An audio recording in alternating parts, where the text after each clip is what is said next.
I can't forget the smell. I can't forget them screaming help.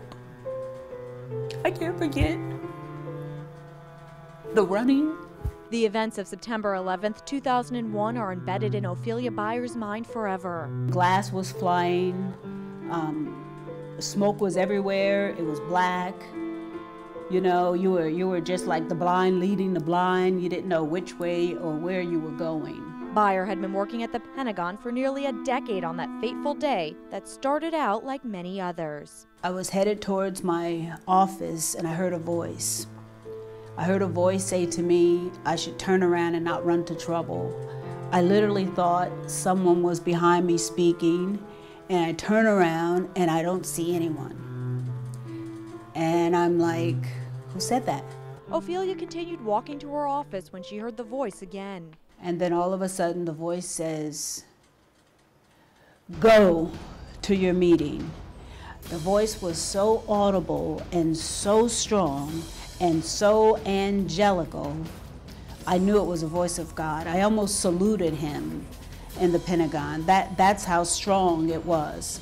So I turn around, I run to my meeting, and when I get on the other side of the building in the quarter 5, 15 minutes later, where I was headed, the plane came into, smashed into my office window, smashed into a department of the Army Budget Office where I was going. The attack killed 34 out of 37 of Ophelia's co-workers. You know, you could just smell the charred bodies. You could, the building just burnt for days and days, and you could see it, and you could see this huge hole where the plane came in. And I was always thinking that that was the hole that I felt in my heart.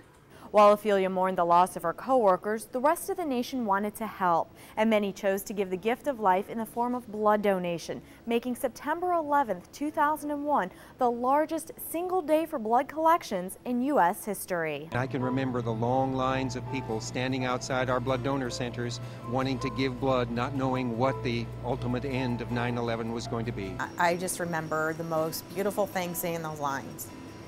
What an outpouring for those in need. It seemed like it was the least that anyone could do because you weren't the one experiencing what all those people were experiencing in that tragedy. It was just such a unpredictable, scary week for everyone in the nation. So to me, knowing that I was able to do my part and help someone that may have been critically injured in New York during that day, it made me, my comfort level was wonderful, and knowing that I did my part. The tragic events of September 11th inspired Wayne Curran to roll up his sleeve for the first time.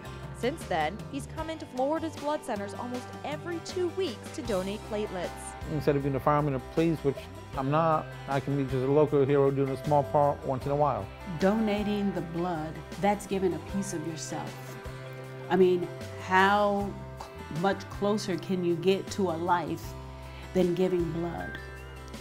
It is just like being a responder of 9/11. Byer worked for the Pentagon for another 6 years before retiring due to post-traumatic stress disorder. Today she's living in Florida. She's an author as well as a licensed and ordained reverend who's encouraging Americans to give life to others in the form of blood donation as we remember the 10th anniversary of the September 11th attacks.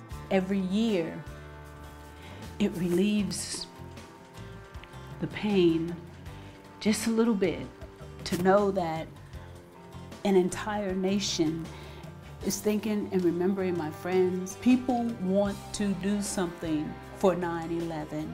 And if you want to do something for the 10th anniversary of 9/11, donate blood. I'm Nancy Gay for Florida's Blood Centers, where local heroes are saving lives.